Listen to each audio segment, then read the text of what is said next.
Dalam setiap penindasan, akan selalu ada seseorang atau sekelompok orang yang menentang ketidakadilan. Betapapun kecil perlawanan itu, tentu akan mengganggu penguasa yang pongah. Apalagi jika perlawanan itu diikuti oleh banyak orang, akan sangat membahayakan pihak-pihak yang berkuasa.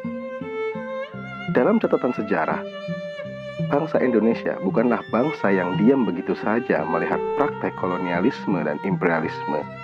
Bukti perlawanan banyak terjadi di berbagai daerah dengan intensitas yang beragam. Sejak abad 18 sampai abad 20, kita bisa melihat bangsa Indonesia bukanlah bangsa yang hanya diam melihat ketidakadilan. Dari Sabang sampai Merauke, perlawanan bak jamur bermunculan melawan ketidakadilan. Beberapa di antaranya Perang Padri, Perang Jawa, Perang Puputan di Bali, Perang Banjar, Perang Ambon, dan lain sebagainya. Perlawanan ini adalah puncak dari kesabaran bangsa Indonesia melihat ketidakadilan yang amat mencolok.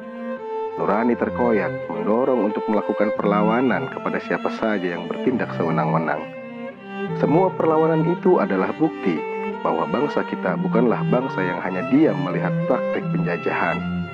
Meskipun perlawanan itu pada kenyataannya dapat dipadamkan oleh penjajah. Dalam catatan sejarah, sumber perlawanan sejarah itu berasal dari seorang atau sekelompok orang yang memiliki keberanian di atas rata-rata. Sosok ini adalah pengganggu yang harus dibungkam atau kalau perlu ditiadakan supaya tidak mengganggu pemerintah yang berkuasa. Tokoh ini harus dijauhkan dari masyarakat awam kebanyakan agar tidak bisa mempengaruhi masyarakat lainnya dan melakukan perlawanan yang sama. Praktek pengasingan atau pembuangan tokoh adalah cara yang paling ampuh dilakukan penjajah.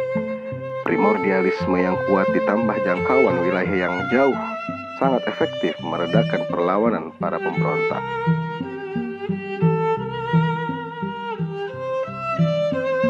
Perlawanan adalah kepastian yang menjadi momok menakutkan. Mungkin pada suatu masa mereka berhasil memadamkannya, tapi sebuah ide atau gagasan memiliki caranya sendiri untuk tumbuh. Mati satu, tumbuh seribu. Itulah yang dihadapi kaum penjajah. Mereka lupa bahwa benih kecerdasan yang ditanam telah semakin mengakar. Akarnya kian membesar dan menjalar, meruntuhkan tembok-tembok kepongahan mereka. Mungkin mereka berhasil mematikan perlawanan di era sebelumnya, era di saat ide persatuan sebagai suatu bangsa belum lahir. Mereka berhasil membungkam perlawanan Cut Nyak Dien, Pangeran Diponegoro, Tuanku Imam Bonjol, Sultan Hasanuddin, dan lain sebagainya. Namun mereka gagal memadamkan rasa persatuan yang telah terpatri kuat di sanubari bangsa Indonesia.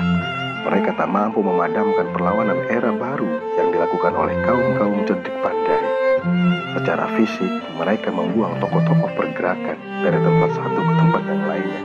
Mereka mampu menangkap Soekarno, Hatta, Syahrir, Haji Agus Salim, Ki Hajar Dewantara, dan tokoh-tokoh lainnya. Akan tetapi mereka tidak mampu menangkap ide dan gagasan mereka yang telah terpatri di hati sanubari rakyat.